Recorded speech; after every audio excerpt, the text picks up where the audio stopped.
You're watching Drakewing Gaming. Enjoy the video. Hey guys and gals, it's pretty early in the morning. Thank you all so much for watching. Welcome to Drakewing Gaming, and today I am playing Dawn Chorus. Yes, I know the intro was different. I am still waking up.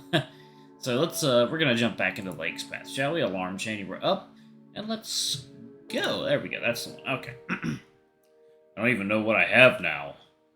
Imagine him swimming out too far, pushing his limits, only to find himself too weak to resist the riptide. Now here he is, cold and waterlogged. Hell, I don't even know what to say to him. I look to Lake. Helpless, I look to Lake, who looks just as shaken. It's okay. You don't have to say anything. You're not my therapist. Do you have a therapist? No. You should think about getting one. Yeah, I guess I have the time now. Straightening a timid hunch, Lake steels himself, a determined look in their eyes. No! I shouldn't get a therapist? No, sorry, I mean, you don't have to suffer all those negative thoughts about yourself. We all make mistakes sometimes, that's what we do. It's not the end of the world. We're more than our achievements. It's not just that. Rune snaps, his voice knife sharp, the rest of us flinch, falling silent. Sorry. My phone. He sighs. My phone had half a year's worth of demos on it, dozens of recordings, probably a couple of albums worth. Oh, Rune.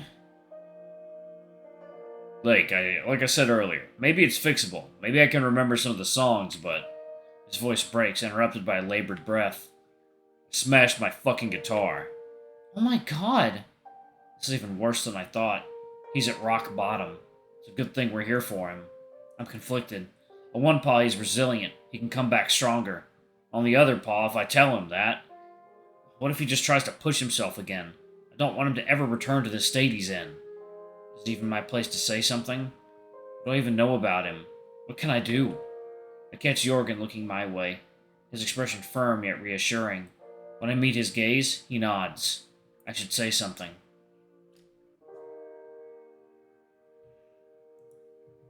Rune, you don't need to be good at anything. What do you mean?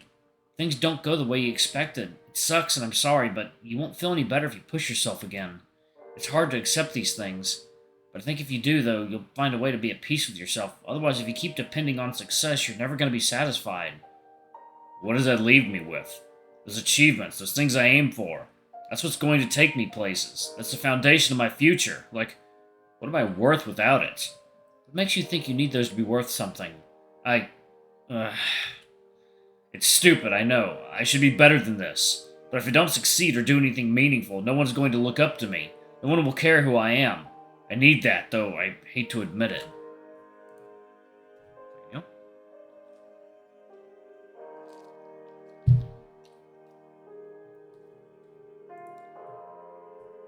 Rune, do you think we all care about you because you're good at basketball or something? Don't answer that. My point is, your skills are just a tiny part of who you are. There's so much more you can be proud of. Yeah, you're really cool, you know that? What do you even mean by that? I don't know, you're just fun to be around, and you like sharing the things you love with other people. That's a nice thing. It's true. I couldn't have said it better myself. That's very sweet of you. I don't know, though.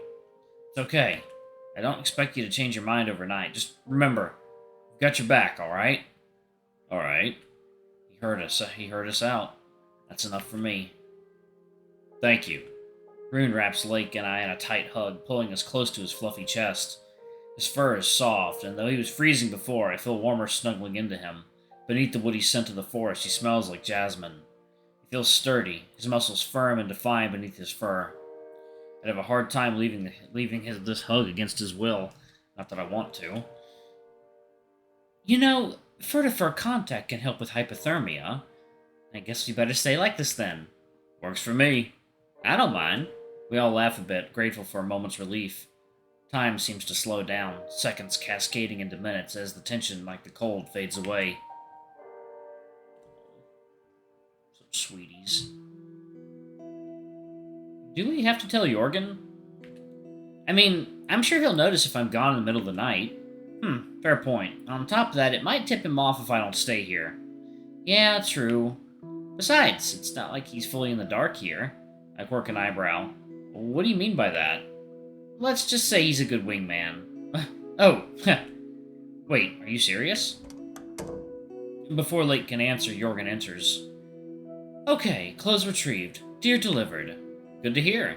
Lake giggles. Deer livered? Oh, stop it. Is he feeling okay? Better, but not 100%. He'll be alright. I may check in on him later, though. Any other activities this evening, or shall we call it a night? How to break the news to him. Lake looks to me and winks. How reassuring. Lake's gonna be staying in my room tonight. Oh, that's adventurous of you. Thanks? Lake chuckles, clearly delighted to watch me squirm. Well, if either one of you intends on using the shower here before you go, kindly let me know. Yeah, I'll go. Lake grabs a pair of boxers and a towel before skittering over the door. Don't take too long in there. I won't. When the door shuts behind them, Jorgen turns to me.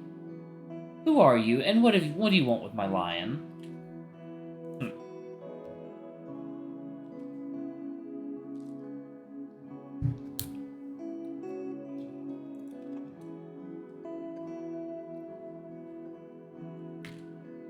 Touché. You'd better ask that yourself. Seems like Lake's dying to tell you. How do you know? Something you'll learn when you're friends with a hopeless romantic is that you should expect to end up knowing far more about their love life than you asked for. Too much? More than I want to think about. Oh no. Don't be embarrassed, I haven't heard much. I suppose it hasn't been long anyway. How long exactly? Well, Lake hasn't shut up about you since we arrived, but I had heard comments about a cute tiger only a couple weeks into the semester. Nice to see you match the description. Oh, thanks. Oh, interesting. A couple weeks into the semester. Has Lake been crushing on me this whole time? Images of our chance meetings flashed through my head. That time Lake got so distracted talking with me in the dorm kitchen that their muffins started burning. The time they tripped on ice while running to catch up with me. The time they showed up at my door unannounced to offer me a slice of cake they'd baked for a special occasion. A sweet gesture for sure, but much too sweet a cake. Must have been a touch overzealous with the sugar. Wish I had more time for them. I should have seen how much they liked me, but things are so dull that the thought never crossed my mind. It's no wonder they thought I was avoiding them. I'm assuming that they told you they came out to me. Came out? It's non-binary? Wait, haven't they told you? No. Oh, damn. Maybe I shouldn't have said that. I've been waiting for a while now, though. What do you mean waiting? Lake prefers they, them. Yeah, they do. Okay. Well, after a point it almost seemed like they were trying to tell me without telling me. They'd ask me if their outfit looked androgynous, for example, or act all giddy after getting she-heard by strangers. Oh, and there are all those non-binary Keeps and Kobolds characters they played. Classic egg behavior. Keeps and Kobolds? Egg behavior? This is going over my head. Okay. Well observed, I guess. Plain to see from my perspective. I can't tell whether Jorgen is exceptionally perceptive or I'm just the opposite, or maybe there's something I'm not getting. They did tell me about their split with Torolf, though. I got a whole wall of text before the film screening. Things have been rather silent since then. Jorgen tips his head towards the spot where Rune was sitting. The deer's empty mug is still on the table. I imagine he was why. Among other things, yeah.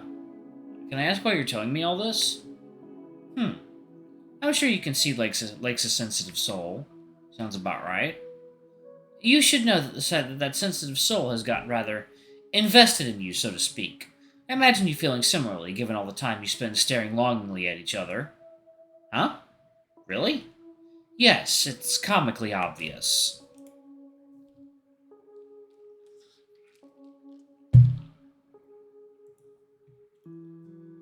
Wow, that's mortifying. Here, I thought we were being super subtle about it. Look, this is your business, not mine, so on principle I can't expect you to listen to me. I strongly encourage you, however, to be sure you know what you want. Lake is sort of like family to me. Though I can't claim to know what's best for them, I know they deserve better than having their heart broken. I won't see it happen again. Take good care of them. And do it for my sake, too. I like you, Carvine. You seem alright. Don't make me listen to them vent about you. I don't want to hurt them. Okay. Good. I mean, I'm not in charge of you. Do what you will. Just wanted to make my stance known. Thanks. It's a lot to think about. I'm sure. Take your time. You may need it. Through the bathroom door and the white noise of the shower running, I hear Lake singing something. Ah, that's cute. Oh, I should probably head back to the shower in my room. That sounds about right. Shall I tell them you'll text when you want them over? Yeah, thanks. I guess I'll see you tomorrow morning. See you then. Good night, Carvine. Good night. I step out of their dorm, closing the door behind me. Even through the wall, the sound of rushing water just barely escapes. I hope Blake doesn't finish showering too soon. I don't want to keep them waiting.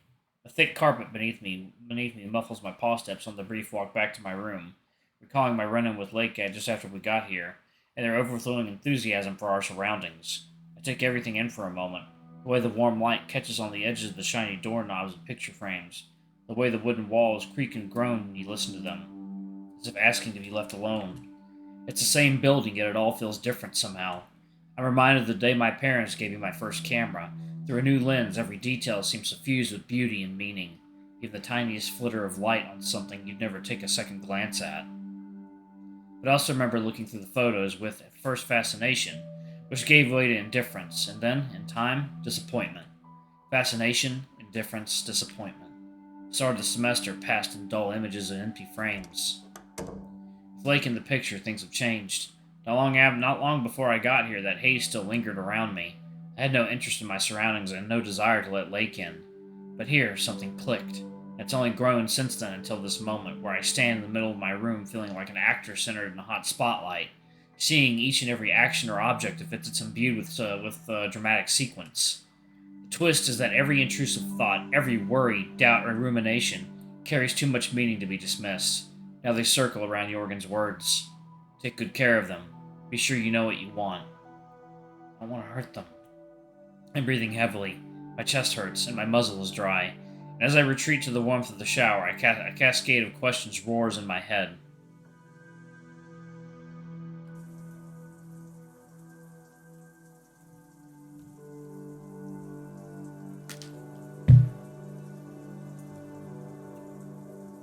Do I know what I want? How do I know what I want if I don't know where this is going? What if the story ends here? Do I try and make it work? What if I fail? What if Lake and I return as strangers? Can this last? I'm scared. I know. I'm scared too. Where's this going? I don't know. Does it matter? Shouldn't it? Do you always know what's going to happen when you do something? Fine. Why are you scared then? What? I can't be? I'm just trying to get over it. You say that like I'm not trying. You're not. You're giving up before it's even started. I'm trying to be realistic. No, you're trying not to get hurt. Have you been hurt before? I have, more than once. Why? I don't know. You don't always know what went wrong. How do you get over it? I don't think I have. What's stopping you? The pain doesn't go away if you try not to think about it. It doesn't work that way. Being with someone else won't get rid of it either. Why put yourself through that then? You can ask that your whole life and never find a good answer, at least not in words.